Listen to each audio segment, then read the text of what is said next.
Muchas gracias, Pedro, por acompañarme. Gracias, Marjorie, por la invitación. Encantado. Pedro, ¿cómo podemos definir lo que se viene en este 2024? Bueno, varias cosas, ¿no? Digamos, y creo que hay que recurrir a las cifras, que es lo que más nos ayuda a objetivizar la discusión, ¿no? Perfiles de Opinión lanzaba finalmente esta última encuesta de finales de enero, en donde hay, digamos, un tema bastante interesante que es la caída del pesimismo. No hay que olvidar que el 2023, digamos, rompió récords en el ámbito de el pesimismo. 9 de cada 10 ecuatorianos en promedio, de acuerdo a la misma Perfiles de Opinión, se manifestaban su pesimismo de la situación, ¿no? Parece que, digamos, la gestión de Noboa ha logrado bajar finalmente esos niveles a 5 de cada 10, es decir, tenemos a 5 de cada 10 ecuatorianos y ecuatorianas optimistas del presente y pesimistas del presente, 5 de cada 10 también, ¿no es cierto?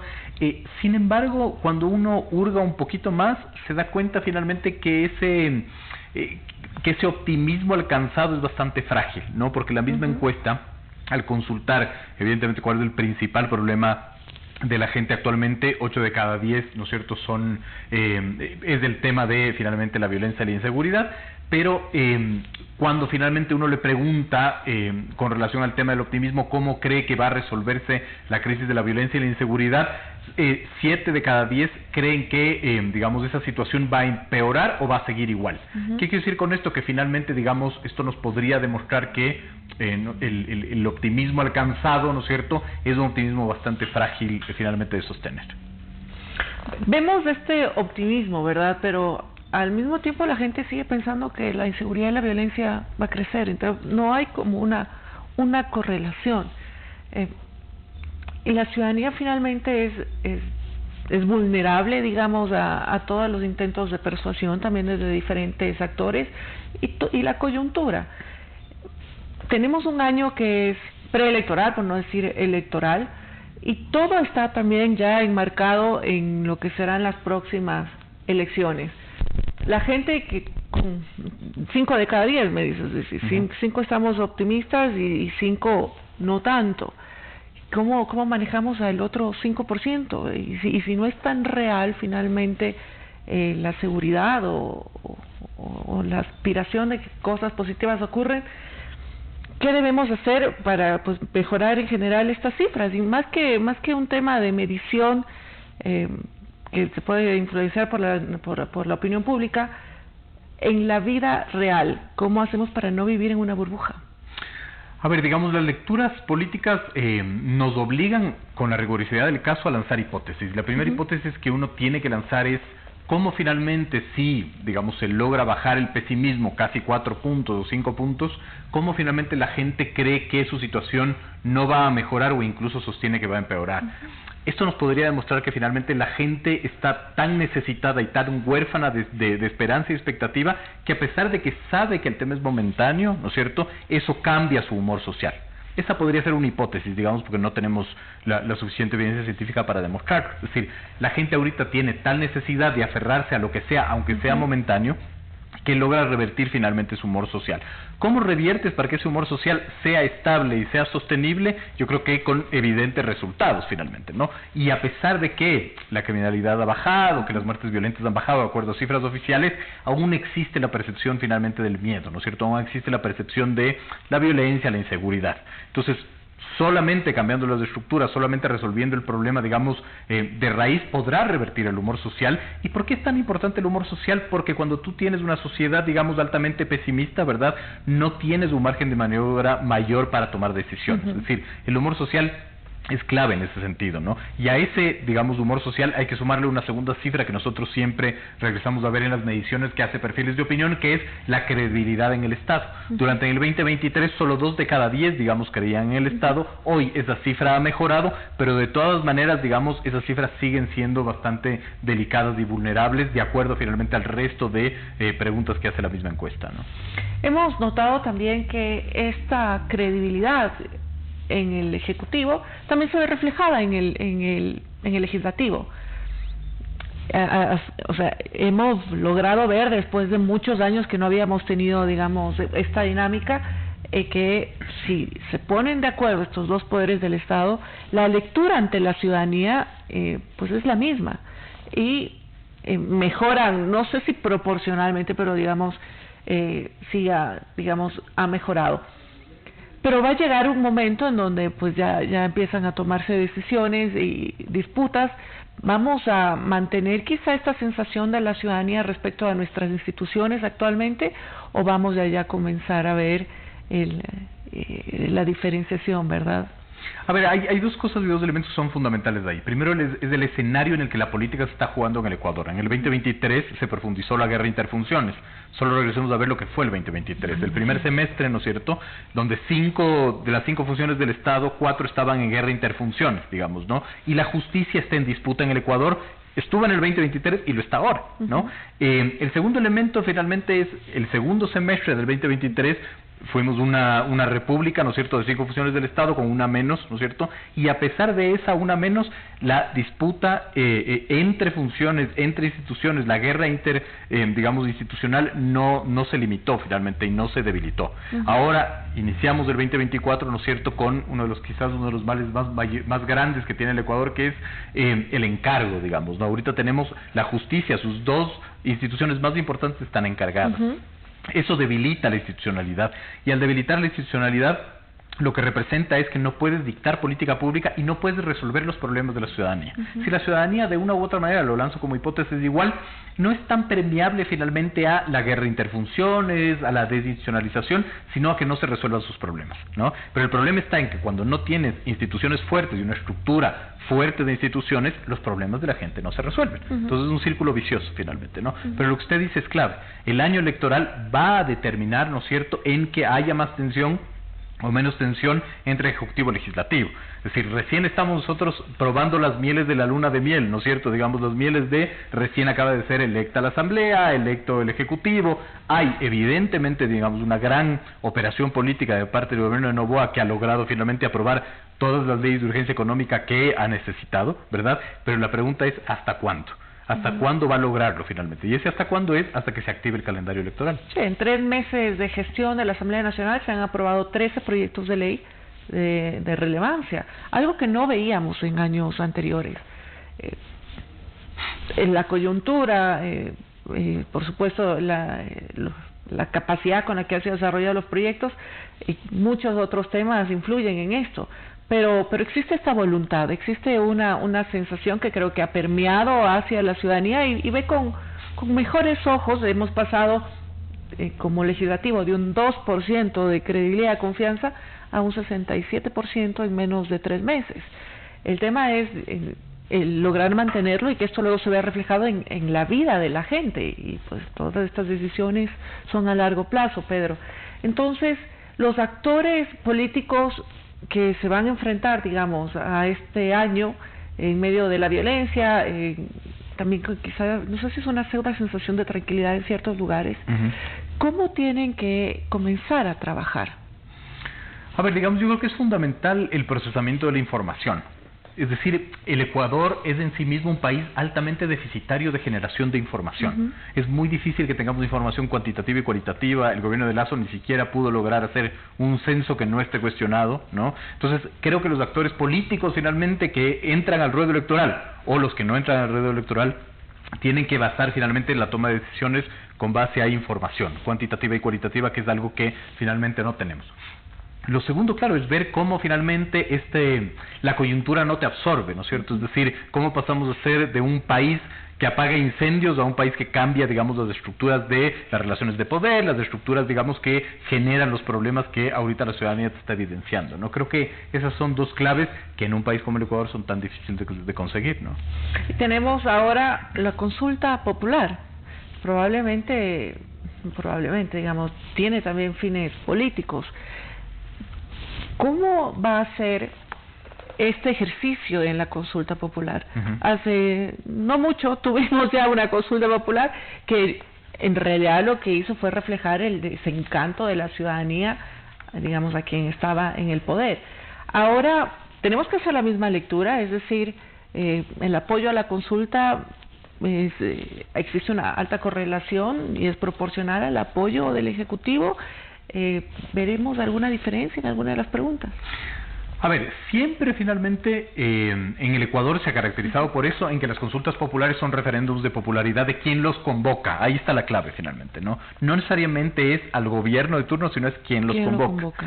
Quizás ese fue el mayor error de Guillermo Lasso, es decir, adueñarse de una consulta popular que podía generarla desde la sociedad civil. Es decir, recordemos que Guillermo Lasso tenía una fundación, Ecuador Libre, que podía servirle finalmente de ciudadanización de sus posturas, ¿no es cierto? No lo hizo, ese fue el resultado.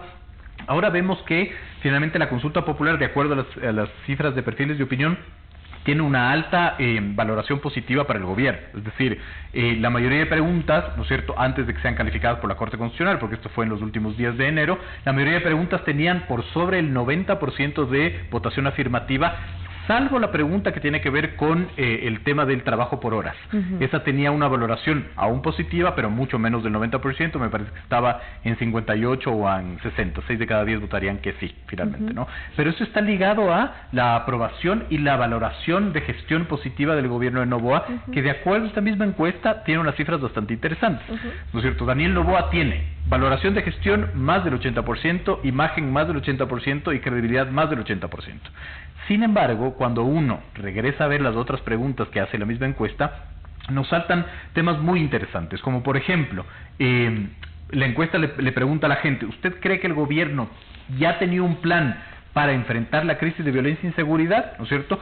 Solo 4 de cada 10 decían que no tenía un plan y que lo diseñó en medio de la crisis de inseguridad. Y 3 de cada 10 dice que no tiene un plan y que está improvisando.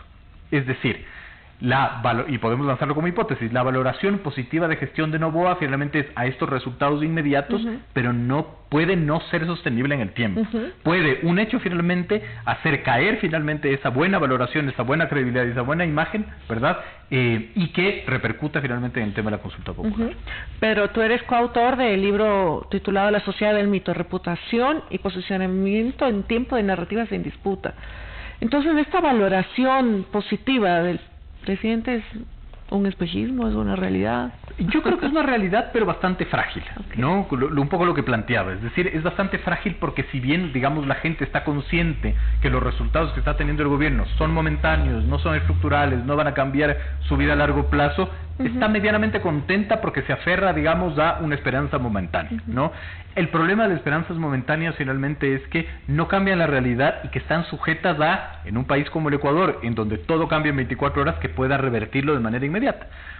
Yo quiero volver a hablar, digamos, del fenómeno de Guillermo Lasso. El fenómeno de Guillermo Lasso fue en el 2021, ¿no es cierto?, cuando gana las elecciones de junio. Lasso tenía una valoración de gestión, ni siquiera credibilidad, valoración de gestión, a un mes de sentarse, de más del 70% de acuerdo a Ipsos, ¿no?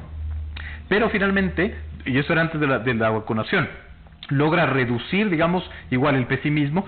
Sin embargo, explotan las crisis carcelarias y las masacres carcelarias en diciembre, y ya para enero el humor social había caído significativamente y las cifras de Lasso empezaban a caer. ¿Qué quiero decir con esto? Que en un Ecuador tan frágil finalmente, donde todo puede suceder, las cifras de valoración, si están sujetas a una esperanza momentánea, son bastante frágiles finalmente de sostener, ¿no? Bueno, al final el tiempo ha pasado tan rápido, es como que no terminamos de racionalizar todo lo que ha ocurrido en este año, ¿verdad? Tenemos una combinación entre democracias plebiscitarias que no terminan tampoco de consolidarse, y ya estamos nuevamente sobre otro capítulo, ¿verdad?, electoral, en medio de una crisis sin precedentes de temas de violencia. Y aquí entra un actor importantísimo que tú lo mencionaste hace un momento, que es el sistema de justicia. Y Ecuador adolece de esta débil institucionalidad en general, ¿verdad? Pero quizá una de las más perjudiciales es justamente la relacionada con el sistema judicial. Y aquí entonces, ¿cuál es el principal desafío para mejorar este sistema? Capacitación, depuración. ¿Qué más tenemos que hacer? Y es posible porque venimos décadas hablando de lo mismo, ¿verdad? Y mira cómo estamos. El Ecuador se ha caracterizado porque la justicia está en disputa, ¿no? Desde Febres Cordero poniendo las tanquetas alrededor de la Corte Suprema de Justicia, Lucio Gutiérrez finalmente con mayoría en el Congreso destituyendo a los magistrados de la Corte Suprema de Justicia, finalmente Rafael Correa cambiando toda la estructura con la Constitución. Es decir, siempre de una u otra manera la justicia ha estado en disputa y siempre ha sido finalmente la disputa de los poderes políticos y económicos, digamos, no creo que solo tiene que ver con el tema político. Eso involucra el cambio de estructuras, digamos, es decir, yo no soy muy creyente solo de la voluntad política. La voluntad política no existe.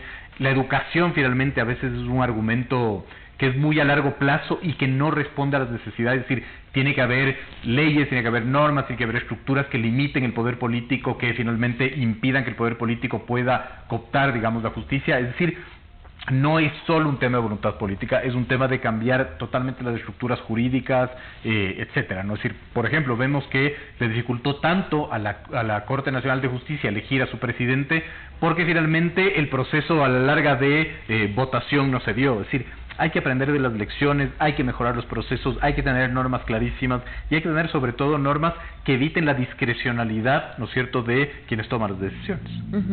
Bueno, pero estas normas justamente están hechas por quienes toman las decisiones. Totalmente de acuerdo. Entonces, ¿qué hacemos como ciudadanía? Tú tienes en tu libro, tienes una frase que me gustó mucho y que la anoté, dice, tan importante es la identificación de lo que se dice como la comprensión de lo que no se dice. Totalmente de acuerdo. ¿Qué lectura hace la ciudadanía respecto a lo que no se dice? Que debemos, tú lo mencionas además, debemos considerar el discurso y el contexto. Totalmente. Creo que a la ciudadanía le dificulta mucho entender estos problemas que a veces están arriba, pero sí se convierte finalmente en un reducto de escrutinio social cuando no se resuelven sus problemas, ¿no? Cuando la justicia no responde finalmente a sus demandas, a sus necesidades, etcétera. Creo que finalmente la movilización social es importante, creo que, otra vez, la generación de información es importante. Es decir, hay organizaciones que hacen un trabajo fabuloso de darnos información, sobre todo a quienes intentamos hacer análisis, ¿no? Porque muchas veces desde el Estado no tienes información, ¿no? Es decir, no tienes información sobre el comportamiento finalmente del legislativo, de la justicia, etcétera. Hay organizaciones que lo hacen, pero siguen siendo bastante deficitarias y escasas, ¿no? Yo creo que la mejor manera de empoderar finalmente una ciudadanía es darle información para que esa herramienta se convierta en conclusiones y esas conclusiones se conviertan en exigencias sociales, ¿no? Y creo que en eso hay una deuda pendiente, ¿verdad? De hecho, la ausencia de información veraz, contrastada, oficial, pues alimenta este ecosistema de mitos, de aforismos, y vuelve más difícil pues la eliminación de estos mitos o finalmente como tú lo mencionas siempre, el ser capaz de con hechos desmontar estos aforismos. ¿Cuáles crees que son estos aforismos más implantados en nuestra sociedad que además son dañinos? Creo que hay uno que tengo entre ceja y ceja, digamos, ¿no? Porque es una pregunta que hubiese pensado muchísimo, pero hay una que lo tengo entre ceja y ceja, que es este populismo antipolítica, digamos, ¿no? Esta lógica, además de que todas las narrativas de todos los actores sociales siempre atacan a la política, ¿no? Es decir, la política es la corrupta, la política finalmente es la que hace daño, y no es así, digamos. La política es la herramienta que nosotros tenemos para como sociedad no matarnos entre todos. O sea, la política es, digamos, esa herramienta maravillosa que nos ayuda a bajar las tensiones, a administrar las tensiones, a tener válvulas de escape, etcétera. Pero claro, está bastante de moda que un político en campaña se presente como no político, por ejemplo, ¿no es cierto? Que la no política gane en las elecciones, que finalmente la no política, que es muchas veces hacer lo correcto y tomar decisiones complejas, no sean tomadas finalmente porque son cuestiones de política, ¿no? Creo que el aforismo más grande es la corrupción en la política y la política como el centro de todos los males, y no creo que es así finalmente, ¿no? Es decir, claro, hay un sketch de un humorista argentino que me gusta mucho, que él dice: la política no es la que se cola en la cola del supermercado, la política no es la que se pasa el semáforo en rojo, la política no es la que maneja borracho, ¿no? Es decir, hay una corresponsabilidad evidentemente, pero claro, muchas veces es más fácil echar la culpa a la política, ¿no es cierto?, de absolutamente todos los males. Creo que el populismo antipolítica tiene que acabar en el Ecuador. Creo que finalmente la ciudadanía debería estar mucho más empoderada para votar por políticos, porque finalmente los que tienen que tomar las decisiones de este país deben ser políticos. Pero ¿cuáles son estos puntos de inflexión que nos van a ayudar a desmontar este aforismo? Es decir, ¿en dónde intervenimos? para empezar a cambiar. Sabemos que es a través de hechos, pero ¿qué tipo de acciones? Digamos, yo creo que eso, proveer de muchísima información para que estas cosas finalmente no encuentren un asidero en la realidad, ¿no es cierto? Es decir, qué sé yo, por ejemplo, se me ocurre un ejemplo ahorita, ¿no es cierto? Guillermo Lasso utilizó muchísimo, ¿no es cierto?, esta narrativa de a mí no me dejó gobernar la Asamblea, finalmente porque me boicoteó todo, pero las cifras te decían todo lo contrario. La anterior asamblea, ¿no es cierto?, de 9 proyectos de ley enviados por Guillermo Lasso, ¿no es cierto?, aprobó 4, ¿verdad?, estaba en proceso de aprobar o de discutir 3 y solo había, digamos, negado 2. Entonces, el momento en que provees de información evita finalmente que las narrativas que no tienen asidero en la realidad se coloquen, y eso ayuda a tener un escrutinio mucho más claro de parte de la ciudadanía. Y con los mitos, ¿cuáles son los mitos también que quizá es más fácil de desmontar? Pero igual hay un trabajo que hacer y muchos mitos que han sido perjudiciales o perniciosos para la clase política, y por supuesto eso luego se ve reflejado en poco desarrollo, en políticas públicas inestables, en incapacidad de gobernar, de llegar a acuerdos. Creo que uno de los grandes mitos es que a la gente no le importa la política. Eso es un gran mito y además que no tiene ningún asidero en la realidad. No le importa este tipo de política. Pero la gente hace política todo el rato, en su casa, en su colectivo, en su liga barrial, en su familia, ¿no es cierto?, etcétera, etcétera, etcétera. Ese tipo, digamos, de mitos finalmente alimentan, otra vez, el populismo antipolítica, que para mí ya es un aforismo, ¿verdad?, pero que sí debería como no tomarse en cuenta, ¿no? Otra cosa, por ejemplo, a los jóvenes no les interesa la política. No es real finalmente. A los jóvenes no les interesa este tipo de política, pero ejercitan política, viven política, trabajan con política, ¿no? Bueno, definitivamente hay mucho que trabajar. ¿Cuál sería un mensaje para poder decirle a la audiencia respecto a pues, estar bien informados, a tomar buenas decisiones, pero también a ser parte de la solución respecto a eliminar estos mitos, estos aforismos que tanto daño hacen en nuestra sociedad? A veces soy como muy reacio de cargarle la responsabilidad a la gente, ¿no? Sí, la gente ahorita está intentando sobrevivir, alimentarse, trabajar, y además viene una persona en la televisión y le dice, y usted tiene que hacer esto, ¿no? Usted tiene que, claro. Claro, a veces no soy... Infórmese bien. Exacto, digamos, ¿no? Eso le va a costar. Pero creo que de todas maneras somos o vivimos, digamos, en el momento de la historia en donde más acceso a la información tenemos, que puede ser perjudicial también, ¿no? Yo creo que ahí lo que hay que tener es la capacidad de dudar de absolutamente todo, de contrastar de absolutamente todo, no creer en lo que se lee de manera, digamos, primaria, y sí, digamos, empezar a buscar otro tipo de fuentes de información que son válidas. Desde claro, la democracia liberal te diría, no me pongas tanto peso al ciudadano, ¿verdad? Totalmente de acuerdo. Para eso estamos los políticos, para tomar las decisiones y sí hacerlo con responsabilidad. Y la política utilizada como una herramienta, y lo que tú me has dicho varias veces en otros espacios, e incluso en este espacio, es la herramienta no debería ser juzgada, lo que tiene que ser juzgado es el comportamiento social que está detrás de estas herramientas. Exactamente, porque somos un país en donde mañana aparece un loco matando con palas y nosotros eliminamos las palas. Es decir, el problema nunca está en el instrumento, siempre está en el comportamiento, y hay que tener un escrutinio del comportamiento y ver si es que el instrumento vale o no finalmente, ¿no? Pedro, me quedo con este mensaje. Muchas gracias por acompañarnos. Amigas y amigos, espero que este programa haya sido de su interés. Recordemos que tenemos que entender este año como un año determinante para el país. Tenemos que tomar buenas decisiones en una consulta popular, una consulta que puede apalancar, sí, una nueva etapa de aceptación del Ejecutivo. Puede ser también el impulso a nuevas figuras, nuevas candidaturas para las siguientes elecciones, y incluso en el caso del gobierno lograr generar una estructura territorial que actualmente no posee. Es que la política nunca es estática, y por esta razón, aparte de las perspectivas que nos ha comentado nuestro invitado Pedro Donoso, es necesario que hagamos un seguimiento continuo a la coyuntura política, a las narrativas que hemos hablado, pero sobre todo a los hechos, a analizar el comportamiento de diferentes actores y poder generar una perspectiva y un escenario que nos permita tomar decisiones. Esperamos de nuestra clase política la madurez y el desprendimiento necesario para alcanzar acuerdos más allá de estas mayorías móviles o intereses. Si bien la mayor parte de los ecuatorianos son escépticos, hoy El 50% es optimista y la esperanza es lo último que se pierde. Así que esperamos que este nuevo año sea recordado como un año de consensos, de estabilidad y superación para todos. Soy Marjorie Chávez. Hasta la próxima semana.